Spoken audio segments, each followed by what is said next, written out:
So for those who were kind of like me, like within the past year, I've never heard of the Enneagram until I heard it from you.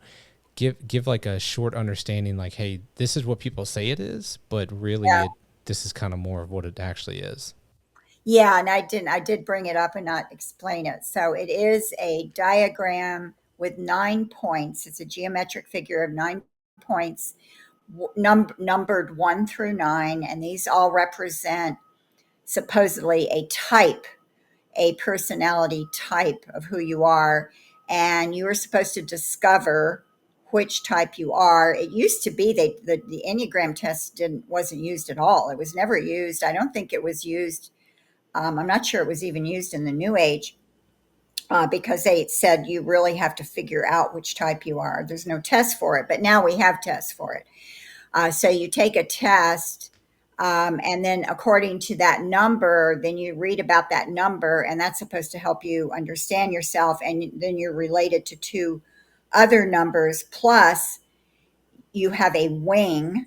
So, like if you end up as a type 6, you'll either be type 6 with a wing 5 or type 6 with a wing 7, and that means something.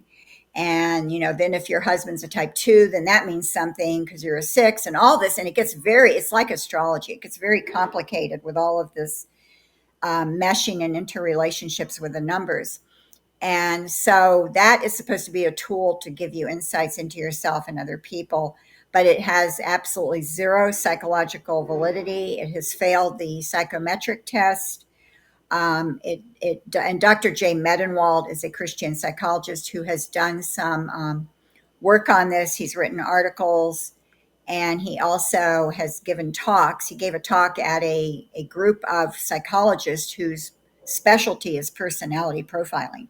And he did a talk on the Enneagram explaining how it fails these statistical tests. And when you try to test it, it doesn't work because the categories are too broad and they overlap. But anyway, that's what the Enneagram is. And it got into the church, when The Road Back to You was published in 2016 by Ian Cron and Suzanne Stabile. And then the Sacred Enneagram came out in 2017 by Chris Horitz. IVP published the first book, Zondervan published the second one. And then they just started coming out of the woodwork, the Enneagram books. And at first we were keeping up with them. And when I say we, I mean me and my co-author, Don Vino. And he and his wife and I wrote a book called Richard Rohr and the Enneagram Secret. And so Richard Rohr has an influence, and he's sort of another topic. I could actually do a program on him. So if you ever want to do that, we could do that too. And because really, he's an influence in the church. And so it got into the church and it caught on, and pastors started giving sermons on it, started using it. Now ministries use it. I have people who message me on Facebook and tell me, they've applied for a job with a Christian employer, or they've applied to work for a Christian ministry, and they've been told that they're going to be given the Enneagram test. And they're like, I know that this isn't good. What do I say? How do I get out of this? So it is definitely spread and doesn't seem to have let up from what I can tell. And it is just a completely false, invalid tool from the New Age. It came from occult teachers and it was developed in the New Age.